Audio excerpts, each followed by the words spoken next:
chop up babies or cut the heads off of cats. As far as Anton LaVey is concerned, I'm sure there's a lot of people that follow him and consider him a serious Satanist, and I have interviewed a couple that do. But from what I can read on the occult books and the other Satanists that I have interviewed, they don't consider Anton LaVey that serious. He's a showman. Judy and I heard about each other. I don't know if you heard about me or I heard about you. Right. But it was a natural relationship because we're both private investigators. I'm in Los Angeles, she's down in Long Beach. And as any good investigator would do, just to learn or hear about satanic cults isn't enough. You've got to jump into it and delve into it and develop sources and informants, which we both have done. I've been told by a woman who was born into the movement and was in it for more than 15 years, that there are several hundred satanic groups across the nation that practice human and animal sacrifice. In all walks of life, doctors, lawyers, airline pilots, educators. I have been told of one superintendent of schools who's a practicing Satanist. It wasn't until about 4 years ago that I what we call breakthrough. I began to have these memories. Then I had to start putting my life together. One of the earliest memories that I had was a brick wall, and they took these babies and they nailed them by their heads in a circle on that wall, and then they had 3 crosses. And in the middle cross, they had a man hung up there. Now that man had tried to save my twin sister and me, and unfortunately, they captured him. And so they hung him up there, and then they hung my twin sister on one cross, and they hung me on the other side on another cross. But they had this pile of bloody baby parts in front of them.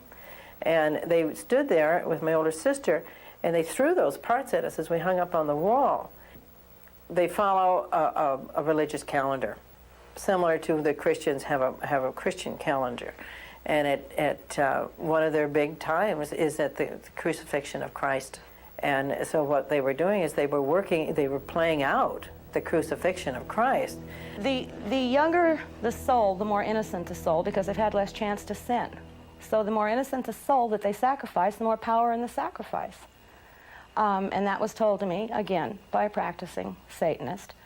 When they kill the child and they've brought them to total fear, if they eat the flesh, then they, of course, acquire the child's awareness, his uniqueness, his IQ, his courage, his whatever. Well, the area I'm from, on the North Shore of Chicago, in the probably middle 1800s, I believe that that's about the time when this must have begun in that village, that the Satanists infiltrated. My grandfather, who was a very prominent Methodist minister in the Chicago area, I believe that he not only was the Methodist minister, but he was also into the satanic beliefs and practices. My father was corporate executive for Chicago Stockyards for 32 years, so he had an easy access to a lot of things there at the stockyards that they could use in these kind of rituals. And we had 2 little grocery stores there with walk-in cold butcher units. And that's where they would hang these bodies, that they would use in the rituals. And they would hang me up there and tell me that this is what would happen to me if I opened my mouth and talked. They also are very heavy into mind control, and they pass this on from generation to generation. In other words, they'll have a whole family that'll practice Satan worshiping. They take those kids and they raise them. It's like the mind control in Vietnam, but the communists have used in the past.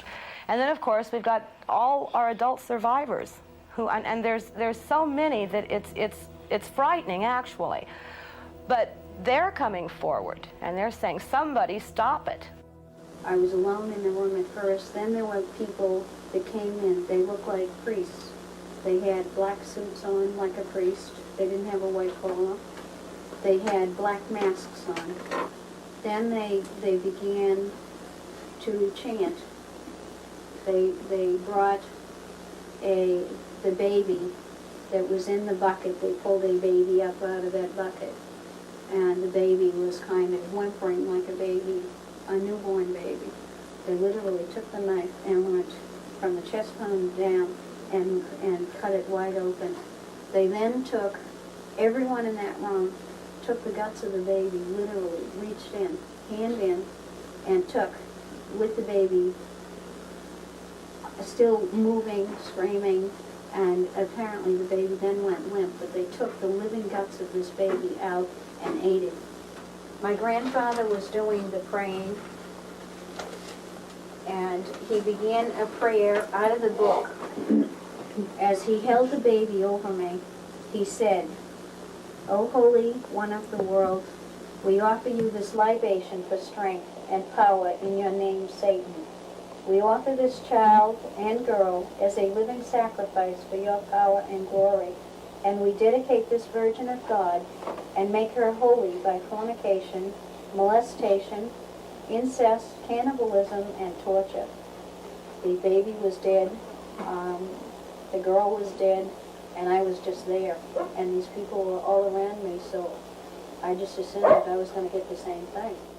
Bear in mind that they also incinerate. They have the cremators, and they destroy the bodies. There's no evidence. Part of the proof that that happens, wasn't it somebody down in Texas, that wasn't it Henry Lee Lucas, who actually said that he had gone to schools where they taught him how to kidnap a child? Who trained you? The hands of death. We were trained in detail what to do, what to look for.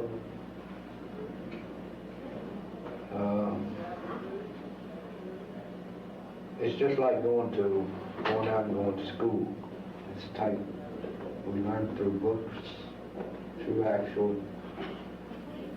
participation in killings.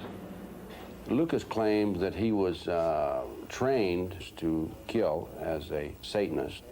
Unless the FBI, law enforcement in general, looks at this seriously and does something about it, it's going to continue to expand. And we're going to have the pyramid effect. So often when we have tried to get protection from law enforcement, they don't believe us. I'm very careful. I'm very careful where I talk about this, and you know, I screen the people I'm around. They can do anything they want to. That means if they cared to kill you, they wouldn't think anything of it.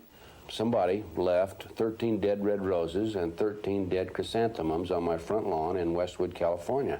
I received 6 dead lizards and 6 dead birds in a pile on my porch. I did not wait to see if it was a threat. I left town immediately. But I did know who had left them there. So I just picked them up and drove up to where they lived and put them back on their porch. In addition, I developed a considerable amount of information on 18 murders that were committed by the satanic cult people and members of their group. Some were drug-related, some weren't, some were sacrifices. And I have this information in sealed envelopes, in 12 sealed envelopes, and if anything happens to me, these envelopes with the names, dates, places will be mailed to some key people